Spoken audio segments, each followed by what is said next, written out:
Bonjour ma reine, et bienvenue sur les Belles d'Ébène, un espace dédié à l'épanouissement de la femme africaine. Ma reine, je sais combien parfois la vie peut te sembler lourde, comme si chaque jour tu devais combattre seule contre le monde entier. Je sais que dans cette ville immense, où tout va si vite, où la pression est constante, tu peux te sentir isolée, invisible, fatiguée.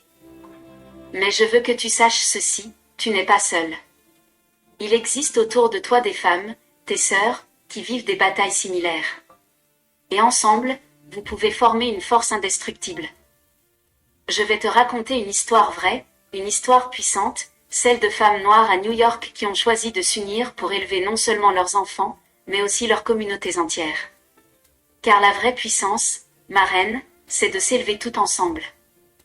Histoire, l'Alliance des mères. Dans un quartier de New York, Brooklyn, un quartier vibrant mais difficile, marqué par les inégalités, la pauvreté, le racisme systémique, vit Tamara Lewis, 42 ans, femme déterminée, entrepreneur social visionnaire. Tamara est née à Brooklyn, fille d'une mère célibataire, et elle connaît trop bien la dureté de ce monde.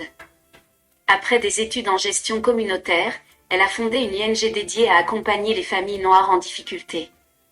Son rêve est simple, que chaque mère noire puisse trouver les ressources et le soutien nécessaires pour offrir un avenir meilleur à ses enfants.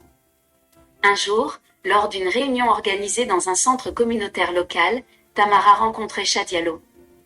Aïcha a 34 ans, elle est éducatrice spécialisée et mère célibataire de 3 enfants.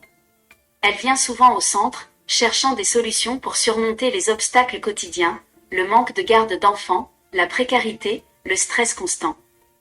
Elle discute longuement autour d'un café amer, partagé dans une pièce modeste, entourée d'affiches encourageantes et de visages fatigués mais pleins d'espoir.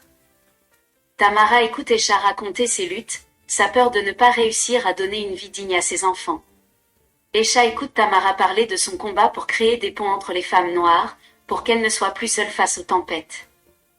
Elles se regardent, et dans ce regard naît une promesse silencieuse, elles ne seront plus jamais seules. Elle décide de fonder l'Alliance des mères, un réseau puissant et bienveillant dédié à toutes les mères noires de Brooklyn, puis de toute New York. Ce réseau devient vite un refuge, un espace d'entraide et de croissance.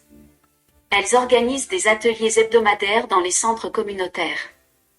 Gestion budgétaire pour apprendre à maîtriser les finances, réduire le stress, investir dans l'avenir. Formation à l'entrepreneuriat, pour celles qui rêvent de lancer un business, même petit. Groupe de parole, où chaque femme peut parler sans être jugée, partager ses doutes, ses victoires. Soutien psychologique, car elles savent que la santé mentale est aussi importante que la santé physique. Mais ce n'est pas tout. Tamara et Aïcha ont négocié avec des entreprises locales pour obtenir des stages et emplois réservés aux membres du réseau. Elles ont même créé un fonds de microcrédit solidaire, permettant à certaines femmes d'obtenir des petits prêts pour démarrer leur activité ou faire face à une urgence. L'Alliance grandit rapidement. Des mères de tous horizons rejoignent le mouvement, chacune apportant ses talents, ses forces. Parmi elles, il y a aussi des avocates qui offrent des conseils juridiques gratuits, des artistes qui organisent des ateliers de création pour libérer les émotions, des enseignantes qui accompagnent les enfants dans leur apprentissage. Dans cette sororité, ma reine, la solidarité devient une énergie palpable. Elles se soutiennent dans les nuits blanches, dans les moments de doute, dans les réussites éclatantes. Elles célèbrent chaque pas, chaque victoire, comme une renaissance collective. L'une des mères raconte un jour, les larmes aux yeux, avant l'alliance, je pensais que j'échouerais. Maintenant, je sais que je peux tout affronter, parce que je ne suis plus seule. Nous sommes des guerrières, ensemble. Ma reine, si je te raconte cette histoire aujourd'hui, c'est pour que tu comprennes que, même dans les moments où tout semble sombre, la lumière peut venir d'une main tendue, d'un regard bienveillant, d'un groupe de femmes unies. Tu n'as pas à porter ce fardeau seul. Il y a autour de toi des sœurs prêtes à te soutenir, à t'aimer, à te relever. Une mère qui soutient une autre mère construit une génération de reines. La solidarité entre femmes noires est le socle d'un avenir puissant et libre. Merci d'avoir écouté cette histoire jusqu'au bout. Que Dieu te bénisse et à très bientôt pour d'autres histoires passionnantes et instructives.